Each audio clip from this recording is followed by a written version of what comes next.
अगर माँ धरती है तो पिता गगन है और उस गगन के आप सभी परिंदे हैं। प्रिय दर्शक बंधु, आज की कहानी बराबर का न्याय में 3 नालायक बेटों ने अपने स्वस्थ पिता को ही पागल खाने भिजवा दिया तो मरते मरते पिता ने भी ऐसा धमाका किया कि बेटे बहु देखते ही रह गए। यह कहानी बहुत ही शिक्षाप्रद तथा प्रेरणादायक है। इस कहानी को बड़े ही ध्यान से सुनिएगा। अगर आपने हमारे चैनल को सब्सक्राइब नहीं किया है तो कृपया सब्सक्राइब कर लीजिए, लाइक करिए, शेयर करिए। तो चलिए सुनते हैं आज की यह कहानी। 3 बेटों ने अपने पिता से बंटवारे में सुई तक का हिसाब करने के बाद उनको अकेला छोड़ दिया। 3 बेटों के होने के बाद भी लाला शंकर देव जी और उनकी पत्नी को खुद ही बनाना खाना पड़ता था। वैसे भी कोई चीज की कमी नहीं थी। 3 बेटों के होने के बाद भी इतना था कि दोनों पति पत्नी आराम से अपने जीवन को चला सकते थे। कमी तो बस इतनी सी थी कि उनसे बोलने वाला कोई नहीं था। रोज सुबह शाम शंकर देव जी अपने पत्नी के साथ मंदिर चला जाया करते थे और रोज 12-1 बजे तक, जब तक कि मंदिर का कपाट बंद नहीं होता, वहीं पर बैठे रहते और उसके बाद अपने घर को चले आते। उनकी पत्नी खाना पीना बनाकर खाली हो जाती और फिर 4 बजे के लगभग मंदिर के चौखट पर बैठकर भगवान का भजन कीर्तन करने लगती। शंकर देव जी हमेशा अपनी पत्नी को यही कहते कि भाग्यवान मैं चाहता हूँ कि तू मुझसे पहले मरे, क्योंकि मैं जानता हूँ मेरे मरने के बाद तेरी औलादें तेरी बहुत ही बुरी दशा करेंगी। शंकर देव जी के 3 बेटे और तीनों के 4 औलादें थी, पर शंकर देव जी के लिए वो सब बेकार थी। एक दिन शंकर देव जी की पत्नी रात को सोई तो सुबह उठी ही नहीं। वो तो भगवान को प्यारी हो गई। शंकर देव जी ने बहुत आवाज लगाई, तब तीनों बहू बेटे नीचे उतरे। शंकर देव जी ने कहा, तुम लोगों की अम्मा नहीं रही। बड़ी बहू बोली, पिताजी और कितना जिंदा रहेंगी, 90 साल की तो हो गई थी। शंकर देव जी ने बहू बेटों से कहा, अरे तो रो लो, तुम लोग भरा पूरा परिवार है और तुम किसी की आंखों में एक आंसू नहीं है। बीच वाली बहू बोली, पिताजी रोना नहीं आ रहा है तो कहां से रोए, हमसे जबरदस्ती रोया नहीं जाएगा। शंकर देव जी ने कहा, 4 लोग इकट्ठा होंगे तो लोग क्या कहेंगे कि इतना बड़ा परिवार है, पर मां को रोने वाला कोई भी नहीं। शंकर देव जी ही दुखी होकर खूब रोए। 13वीं में शंकर देव जी ने खूब ब्राह्मण को भोग लगाया और खूब दान दिया, पर तीनों बेटों ने 1 पैसा भी खर्च नहीं किया। सबसे छोटी बहू बोली, पिताजी सब अम्मा पर ही लुटा देंगे, कुछ अपने मरने के बाद का ही इंतजाम करके रखो, हम लोगों के पास इतना नहीं है कि आपके मरने पर लुटा सके। शंकर देव जी कुछ नहीं बोले, चुपचाप सुनते ही रहे। उनकी पत्नी के 13वीं के 3 दिन भी नहीं बीते थे कि शंकर जी भी नहीं रहे। 3 दिन अपने कमरे में मरे पड़े रहे, पर किसी को पता नहीं चला। पता भी भला कैसे पड़ता, कोई उनके कमरे में ही नहीं जाता।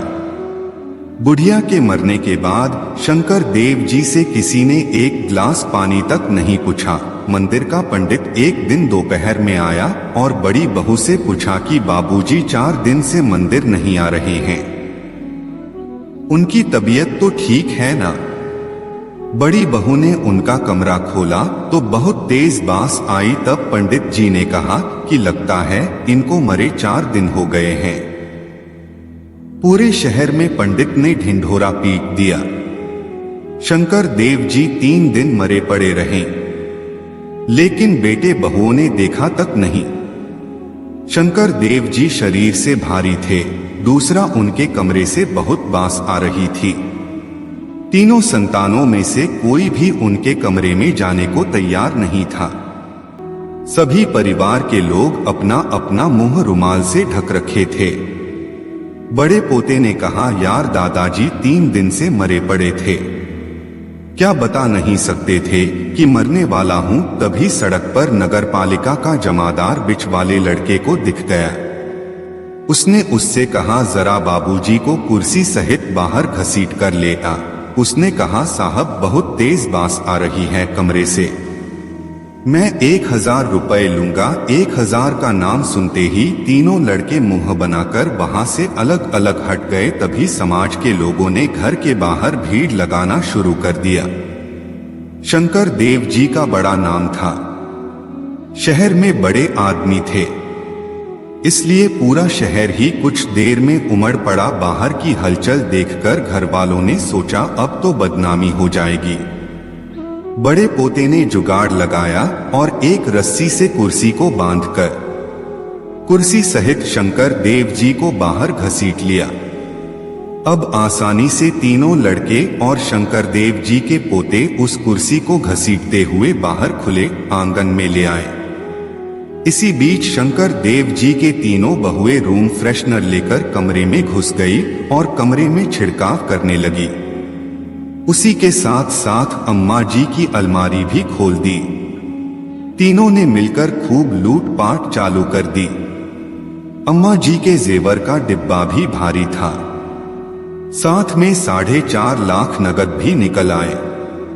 तीनों लोग धक्का मुक्की कर ही रही थीं कि बाहर खड़े लड़के अपनी अपनी पत्नी से कह रहे थे, धक्का मारा और जल्दी से सब कुछ अपने कब्जे में करो। अब इस तरह से धक्का मारने में जेवर और 4.5 लाख जमीन पर गिर गए।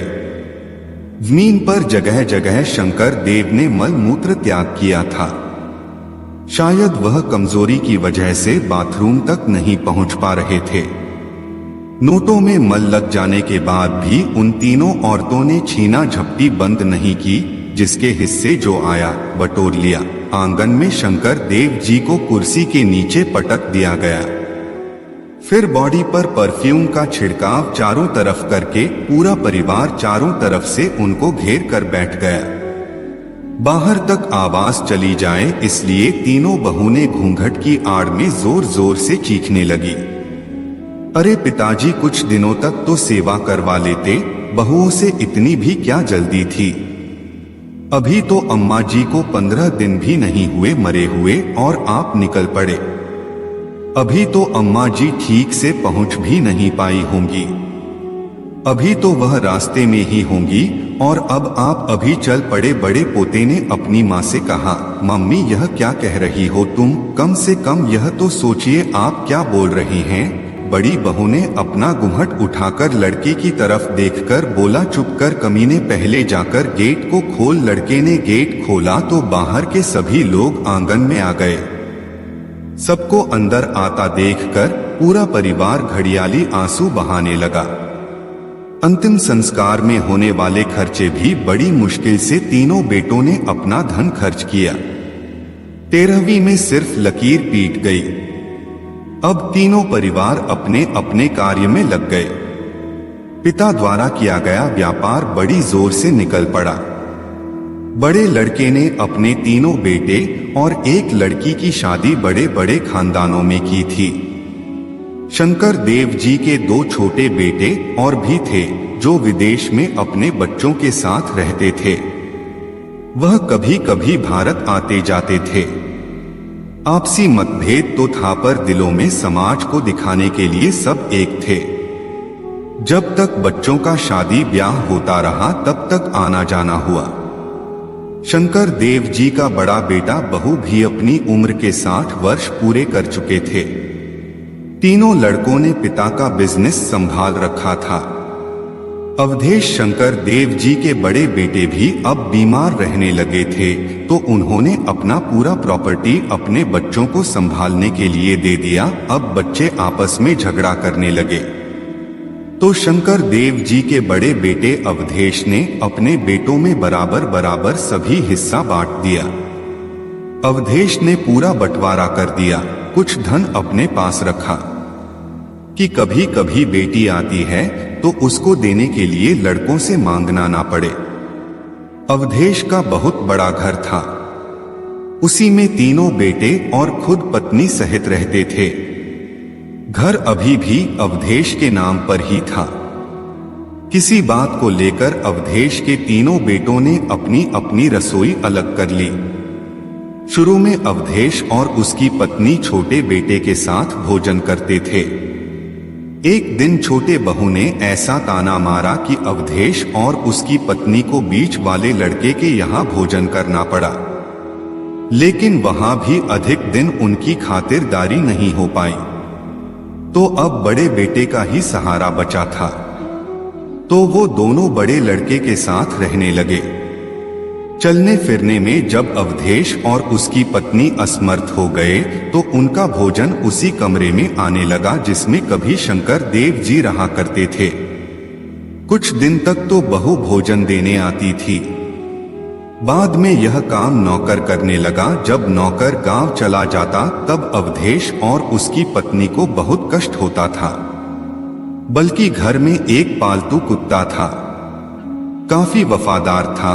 उसके गले में टिफिन टांग देती थी तो वह कुत्ता और अवधेश के कमरे में टिफिन पहुंचा देता। जब तक वह लोग भोजन नहीं कर लेते तब तक कुत्ता वहीं बैठा रहता झूठा टिफिन। जब तक अवधेश की पत्नी कुत्ते के गले में नहीं टांग देती तब तक वह एकटक उनको देखता रहता।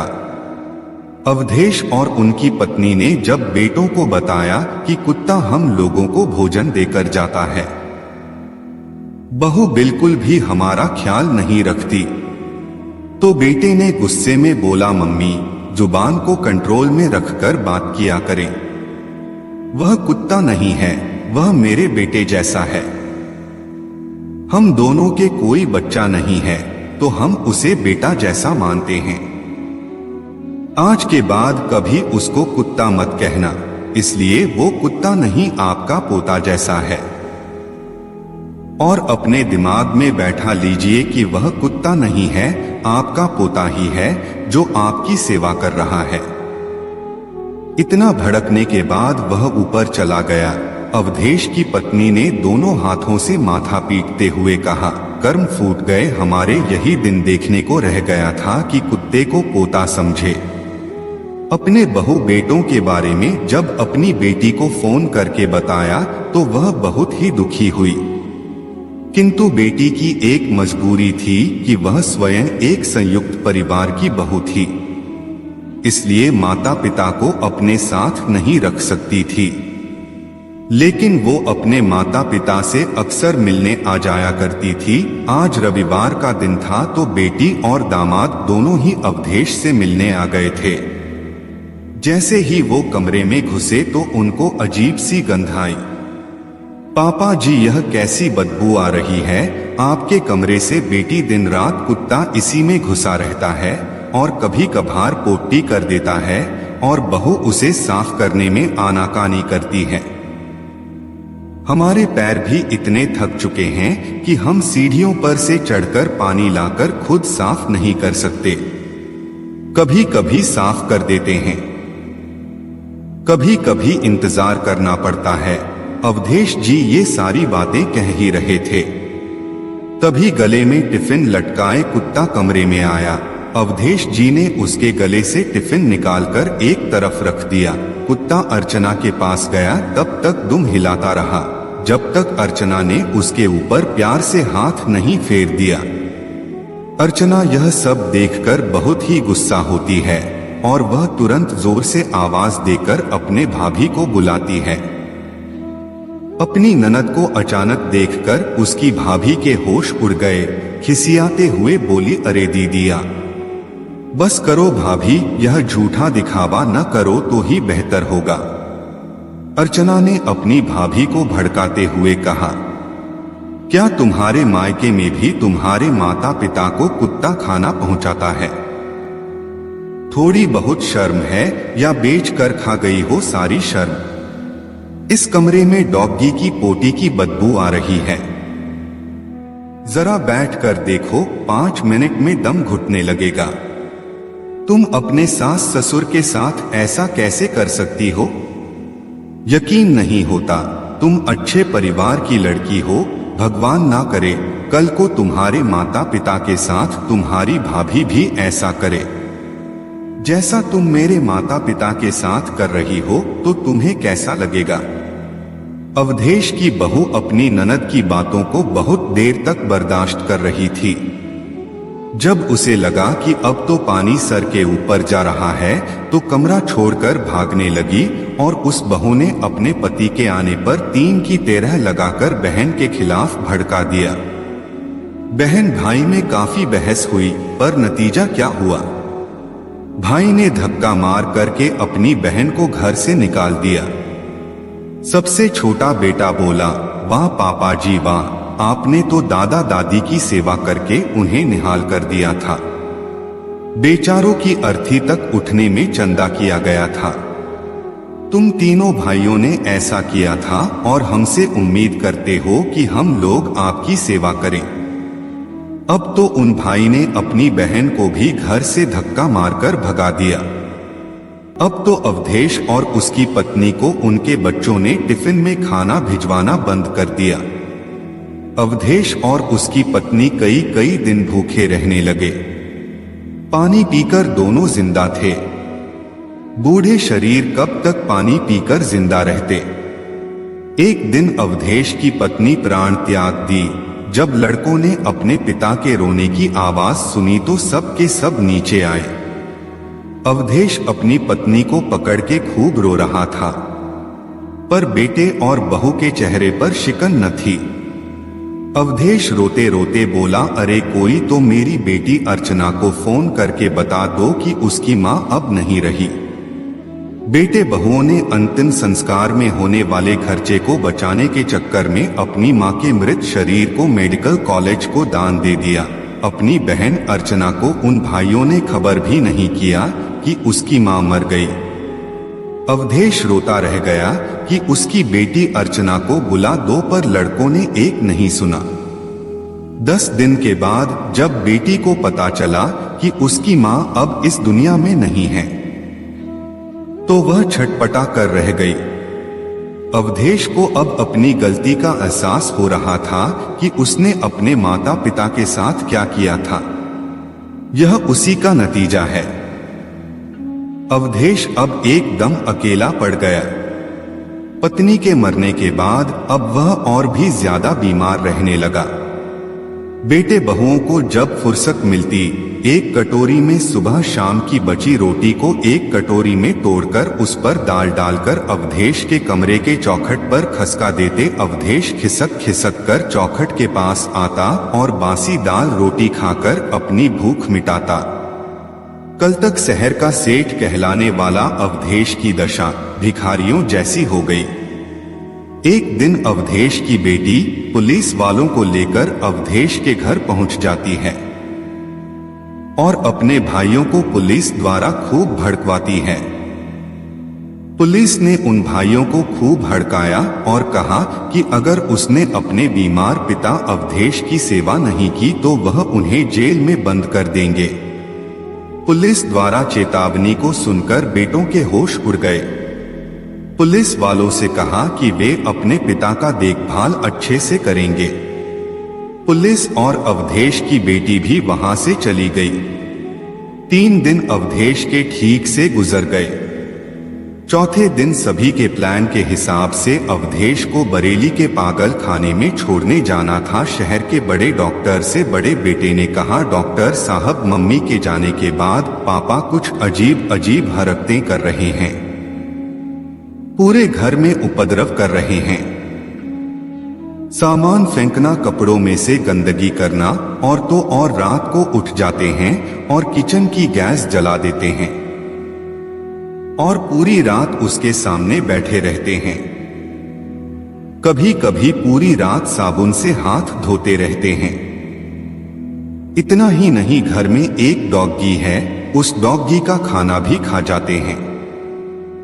यह सब क्या है डॉक्टर साहब? मेरे पापा जी को क्या हो गया? यह कहते कहते घड़ियाली आंसू बहाने लगा। डॉक्टर अग्रवाल अवधेश के पारिवारिक डॉक्टर थे। उन्होंने कहा कि चलो देखता हूं। लड़का बोला, नहीं डॉक्टर साहब, आप रहने दीजिए। आज सुबह से घर में 2 लोगों का सर फूट चुका है। आज सुबह ही मेरी मिसेज को सीढ़ियों से धक्का मारकर मेरे पिताजी ने नीचे गिरा दिया। यह बात सुनकर डॉक्टर ने कहा, इतनी बुरी हालत है और तुम मुझे अब बता रहे हो? डॉक्टर अग्रवाल ने उससे कहा। डॉक्टर अग्रवाल ने कहा कि अब तुम अपने पिता को मेंटल हॉस्पिटल में दिखा दो, मैं रेफर कर देता हूं, तुम इनको बरेली ले जाओ। लड़के को तो यही चाहिए था। नहीं डॉक्टर साहब, मैं पापा जी को वहां नहीं भेज सकता, कोई पागल थोड़े ही हैं वो। फिर यहाँ के लोग क्या कहेंगे कि बेटे ने पिता को पागल खाने भिजवा दिया। डॉक्टर साहब ने बेटे की बात सुनकर कहा, तुम्हें लोगों की परवाह है पर परिवार की नहीं। जिस हिसाब से तुम अवधेश की हालत बता रहे हो, उस हिसाब से तो आदेश पूरी तरह से पागल हो चुका है। तुम लोगों की परवाह छोड़कर आज ही लेकर आओ। लड़के के चेहरे पर जो चमक थी वह किसी विजेता से कम नहीं थी। यह सुनकर घर के सभी लोग खुश हो गए। आज रात को ही अवधेश को बरेली के पागल खाने में ले जाने के लिए तीनों बेटे और बहू गाड़ी में अवधेश के साथ बैठ गए। रास्ते भर अवधेश अपने बेटों से अच्छी अच्छी बातें करते हुए जाने लगा। लड़कों ने उसे बताया कि वह उसको दिल्ली इलाज के लिए ले जा रहे हैं। पर जैसे ही बरेली आया वैसे ही बहू बोली, दिल्ली न मुंबई, आपको बरेली के पागल खाने में भर्ती करवाने ले जा रहे हैं। बहुत अधिक करते हैं ना आप, इसलिए। पागल खाने का नाम सुनते ही अवधेश चिल्लाने लगा, मैं पागल नहीं हूं, मैं पागल नहीं हूं। जैसे कि हर पागल कहता है कि मैं पागल नहीं हूं, पर उसकी कोई नहीं सुनता। अवधेश पूरी गाड़ी में छटपटाता रहा, पर जवान लड़कों के मजबूत हाथों ने बूढ़े पिता को बिना ताकत लगाए ही रोक रखा था।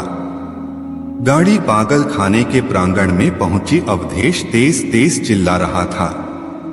बड़ा बेटा रिसेप्शन पर गया और डॉक्टर अग्रवाल का पर्चा दिखाते हुए एडमिट फीस लेकर आगे डॉक्टर के रूम में गया। थोड़ी ही देर में 3-4 वार्ड बॉय ने अवधेश को दबोच लिया। अवधेश रोता रहा, छटपटाता रहा, मैं पागल नहीं हूँ, मैं पागल नहीं हूँ। अवधेश को रोता बिलखता पूरा परिवार छोड़कर वापस अपने घर चला गया और वह बेटे पूरे शहर वालों से और बिरादरी से यही कह रहे थे कि पापा बीमार हो गए हैं, उनका इलाज करवा रहे हैं। अवधेश को अपने किए की सजा मिल रही थी। जैसा उसने अपने माता पिता के साथ किया, उससे भी कहीं ज्यादा उसको भुगतना पड़ रहा था। वह पागल ना होते हुए भी पागल खाने में बंद था। एक दिन कोई अपने मरीज से मिलने आया तो अवधेश ने उसको अपनी बेटी का फोन नंबर देकर प्रार्थना किया कि इस नंबर पर फोन लगाकर मेरी बेटी से बात करा दो। मैं पागल नहीं हूं, पर मेरे बेटे बहू मुझे पागल खाने यहां भर्ती करा दिए हैं। बस एक बार मेरी बेटी से बात करा दीजिए। बेटी की आवाज सुनते ही अवधेश फफक पड़ा। अवधेश ने सारी बातें बता दी। बेटी से पिता की पीड़ा बर्दाश्त न हुई। वह उसी समय अपने पति के साथ बरेली के लिए निकल गई। दूसरे दिन जब वह अपने पिता को अपने घर लेकर आई तो अवधेश ने वकील बुलाकर अपनी बेटी के नाम कर दी और साथ ही जीते जी अपना शरीर भी मेडिकल कॉलेज को दान दे दिया। एनाटॉमी प्रक्रिया के तहत गवाह के तौर पर बेटी और दामाद हस्ताक्षर कर दिए। लड़की ने भाइयों को लताड़ लगाते हुए कोठी को खाली कराने का आदेश दे दिया। साथ ही यह भी कहा कि पापा अपने तीनों लड़कों को अपनी कोठी से बेदखल करके अपनी बेटी के नाम कर दिए हैं। अब तुम लोगों के पास बहुत कम समय है, मेरी कोठी को 3 दिन के अंदर खाली कर दिया जाए। यह नोटिस तैयार हो गई है। पापा जी आज भी मेरे साथ हैं, जिनको तुम पागल बनाकर बरेली छोड़ गए थे, वह एकदम स्वस्थ हैं। भगवान से प्रार्थना करती हूं कि मेरे पापा हमेशा स्वस्थ रहें, पापा की लंबी उम्र हो। वह जब तक इस दुनिया में है मेरे साथ ही रहेंगे। और मुझे पापा की उस कोठी का लालच भी नहीं है, क्योंकि पापा चाहते हैं कि वहां एक बड़ा धर्मशाला बने। इसलिए 3 दिन में कोठी खाली की जाए, वरना सारा सामान सड़क पर फेंक दिया जाएगा। पापा ने भी लिखा है, धर्मशाला तैयार करने के बाद एक कमरा नालायक बेटों को किराए पर दिया जाए। अगर वह हर महीने का किराया ट्रस्ट में जमा कर सकते हैं तो। यह सब सुनते ही तीनों लड़कों के होश उड़ गए। थोड़े ही दिन बाद अवधेश की मृत्यु हो गई। उसके शरीर को एनाटॉमी विभाग के लोग ले गए। लड़कों को कोठी खाली करनी पड़ी। अवधेश गायत्री देवी धर्मशाला का निर्माण हुआ। उसकी ट्रस्टी बेटी को बनाया गया और अवधेश के तीनों बेटे किराए के मकान में आज भी भटक रहे हैं। अंत समय में अवधेश अपने ही कर्मों का फल भोग रहा था। उसके पिता ने तो उसे सबक नहीं सिखा पाए, लेकिन उसने अपने बेटों को सबक सिखाकर एक मिसाल पेश की। यह कहानी आपको कैसी लगी कमेंट में जरूर लिखिएगा। आपका जीवन मंगलमय हो, इसी कामना के साथ आपसे विदा लेता हूँ। आप सभी का बहुत बहुत धन्यवाद।